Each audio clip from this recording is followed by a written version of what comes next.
जो लोग बुद्धिमान हैं, वह यह जानते हैं कि शब्द हथियार की तरह होते हैं जिनसे किसी को भी बचाया जा सकता है या किसी को भी मारा जा सकता है। अब आप सोच रहे होंगे कि शब्दों से किसी को मारा कैसे जा सकता है। तो जरा सोचिए, ज्यादातर आत्महत्याओं के पीछे किसका कारण होता है? किसी के पति ने कुछ कहा, किसी के पिता ने कुछ कहा और उन लोगों ने आत्महत्या कर ली। ये आत्महत्या किसके कारण हुई?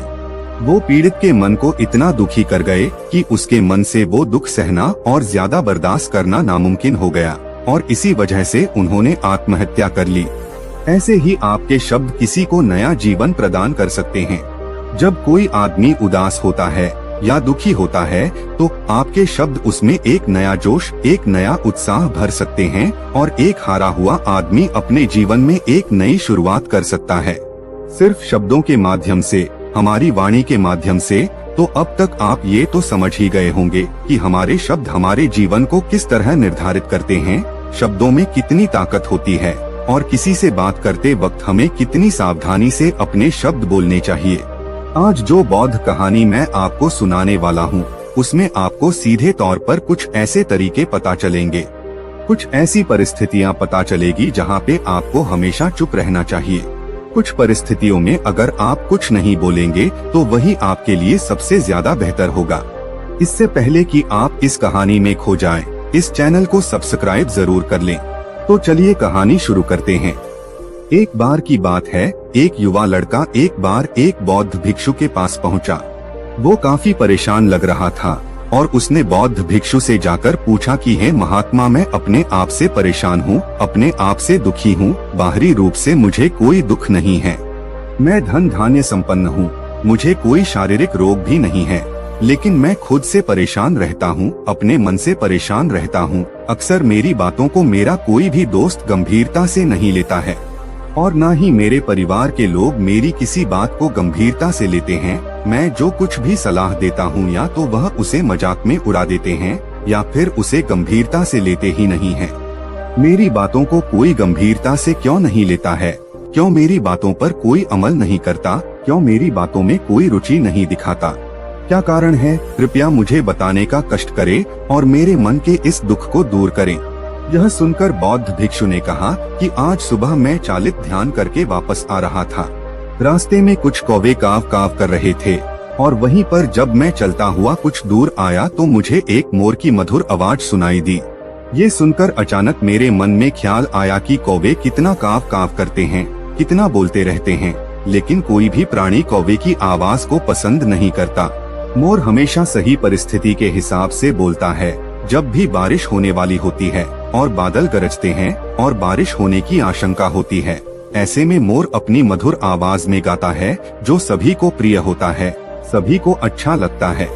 ऐसे ही अगर इंसान सही परिस्थिति के हिसाब से सही शब्द बोले, सही वाणी बोले, तो वही वाणी दूसरों के लिए संगीत हो जाती है, संगीत बन जाती है और दूसरे लोग तुमसे सम्मोहित हो जाते हैं और वहीं पर तुम्हें सब लोग गंभीरता से लेने लगते हैं।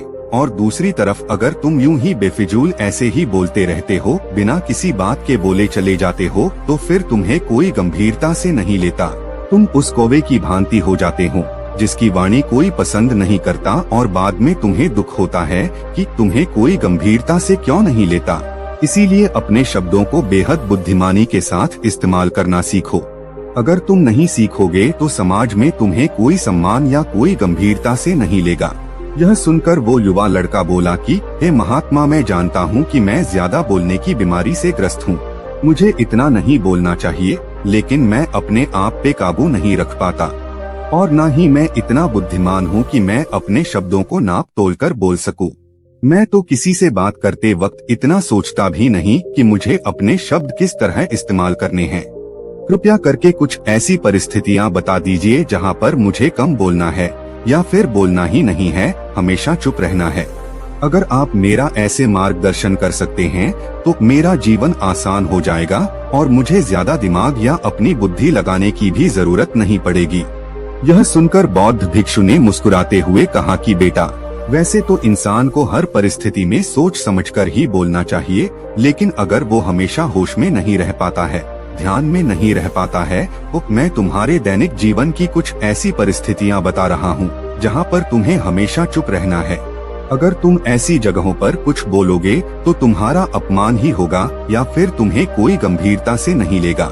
सबसे पहली जगह है, या यूं कहे ऐसी परिस्थिति जहाँ पर इंसान को हमेशा चुप रहना चाहिए, वो है जब किसी ऐसे विषय के बारे में बातचीत हो रही हो जिसके बारे में आपको कोई जानकारी ही नहीं है। तो ऐसी परिस्थिति में व्यर्थ में बीच में टांग अड़ाना, व्यर्थ का ज्ञान देना, आपको कुछ पता नहीं है लेकिन फिर भी आप अपना ज्ञान देने के लिए उत्सुक हैं, तो ऐसी जगह पर आपका अपमान ही होगा। जरा तुम खुद सोचो, जब कोई बीमार आदमी अपनी बीमारी के बारे में चर्चा कर रहा हो और आपको उस बीमारी के बारे में कोई भी ज्ञान नहीं है, लेकिन फिर भी आप व्यर्थ में बेकार में उसे ऐसी ऐसी औषधियाँ बता रहे हैं जिनका उसकी बीमारी से कोई तालमेल ही नहीं है, तो ऐसे में आप अपनी प्रतिष्ठा अपने हाथों से खो रहे होते हैं और आपको पता ही नहीं होता। ऐसी परिस्थिति में आदमी को हमेशा सुनना चाहिए। ध्यान से सुनना भी एक कला होती है। अगर आप सुनने का दिखावा करेंगे तो कहीं ना कहीं सामने वाले आदमी को ये एहसास हो जाता है कि ये मेरी बात पूरे ध्यान से नहीं सुन रहा है। इसीलिए जब आपको किसी विषय के बारे में पूरी तरह से जानकारी ना हो तो वहाँ पर केवल अपने कान लगाना ही ज्यादा महत्वपूर्ण होता है, ज्यादा जरूरी होता है। आप उस इंसान की बातें ध्यान से सुन सकते हैं और इसी बीच आप दोनों के बीच एक संबंध पैदा होगा और वह संबंध सच्चा होगा, क्योंकि आपने उसके बात को बड़े ही ध्यान से सुना है और इस बात का पता सामने वाले को भी होता है। तो हम बिना कुछ बोले सिर्फ सुनने मात्र से किसी को अपना मित्र बना सकते हैं। इस बात को हमेशा ध्यान में रखना। दूसरी जगह जहाँ इंसान को हमेशा चुप रहना चाहिए वो है खाना खाते समय। खाना इंसान को हमेशा चुप रहकर खाना चाहिए, मौन रहकर खाना चाहिए। महात्मा बुद्ध और उनके भिक्षु हमेशा चुप रहकर भोजन करते हैं, शांत भाव से भोजन करते हैं, परिपूर्ण होकर भोजन करते हैं, पूरी तरह से करते हैं, एक एक टुकड़े का स्वाद लेकर भोजन करते हैं। और ऐसा भोजन जब आपके शरीर में पहुंचता है तो वो आपके अंग अंग तक ऊर्जा पहुंचाता है। अक्सर हम भोजन करते वक्त कुछ ना कुछ बोलते रहते हैं, कुछ ना कुछ सुनते रहते हैं, लेकिन मौन रहकर पूरा स्वाद लेकर उस भोजन को कभी नहीं करते। हम उस भोजन को करते वक्त आधे अधूरे ही रहते हैं और इसीलिए हमारा शरीर रोगों से ग्रस्त हो जाता है। जरा तुम खुद सोचो, बौद्ध भिक्षु हमेशा भिक्षा लेकर भोजन करता है और भिक्षा भी बिल्कुल मामूली सी, और वो भी एक वक्त का। तो एक वक्त भोजन करने के बाद भी वो इतने स्वस्थ रहते थे, इतने उत्साह, जोश और आनंद से भरे होते थे। और हम तो इतना खाना खाते हैं, इतनी सारी भोजन की सामग्री हमारे लिए उपलब्ध होती है, लेकिन हमारे शरीर में कोई ऊर्जा नहीं होती। इसका सबसे बड़ा कारण होता है कि हम अपना भोजन होश में नहीं करते हैं, परिपूर्ण होकर नहीं करते हैं, मौन रहकर नहीं करते हैं। इसीलिए अपना भोजन हमेशा मौन रहकर ही करो।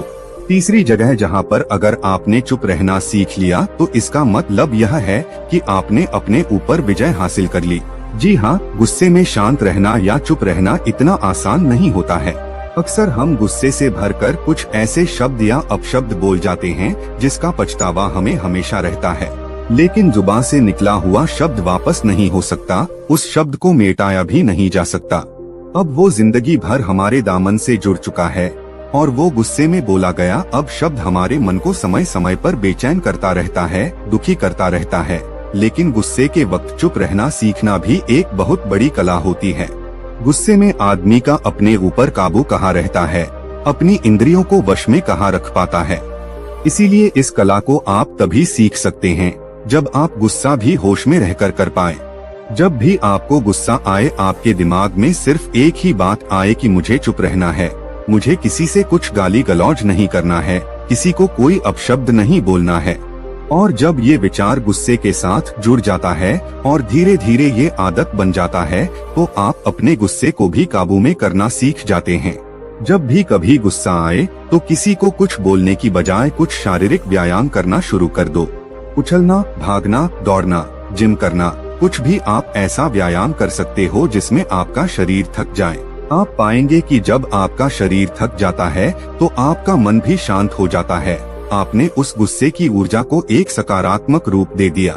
और यही बुद्धिमान व्यक्ति की पहचान होती है, जो दूसरों के तानों से भी अपना घर बना लेता है, अपनी कामयाबी के रास्ते निकाल लेता है। वही सच में बुद्धिमान आदमी है जो जहर को भी दवा बनाकर इस्तेमाल करना सीख जाए, वही असली बुद्धिमान होता है। चौथी जगह जहां आप चुप रहेंगे तो आपके लिए वही सबसे ज्यादा बेहतर होगा। जब 4 लोग आपस में बैठकर बातें कर रहे हों, कोई बैठक कर रहे हो, तो वहाँ पर जब 4 लोग बात कर रहे होते हैं तो चारों लोग एक साथ तो बात कर नहीं सकते। एक बार में एक व्यक्ति बोलेगा और 3 सुनेंगे, तभी वो बैठक कामयाब हो पाएगी, तभी वो चर्चा सही रूप में आगे बढ़ पाएगी।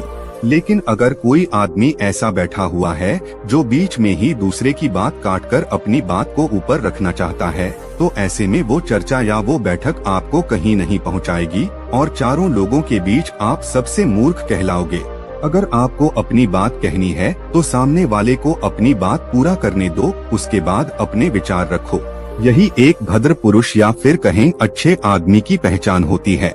और आखिरी जगह, अगर हमारे माता पिता हमें कुछ कह देते हैं, हमारे बड़े बुजुर्ग हमें किसी बात पर डांट देते हैं या हमें थप्पड़ भी मार देते हैं, तो ऐसी जगहों पे आपका चुप रहना ही उनके प्रति सम्मान दिखाएगा, उनके प्रति आदर का भाव व्यक्त होगा।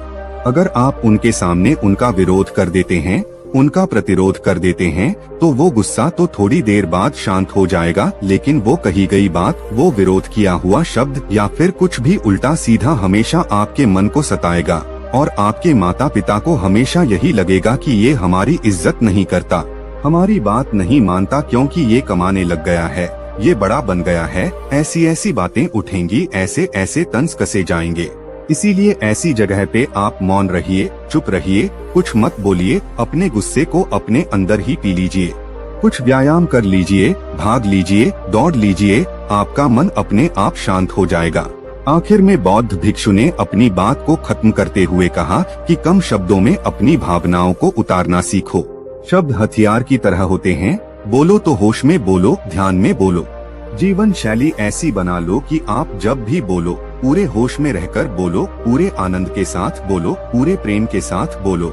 ऐसी वाणी बोलो जो दूसरे के दिल को ठंडक पहुंचाती हो, दूसरे के मन को भी शांत कर देती हो, और वो तभी संभव है जब आप प्रतिपल होश में रहकर बोलेंगे। इसके बाद वो युवा लड़का बौद्ध भिक्षु के सामने नतमस्तक हो गया और उनको प्रणाम करते हुए अपने घर वापस लौट गया।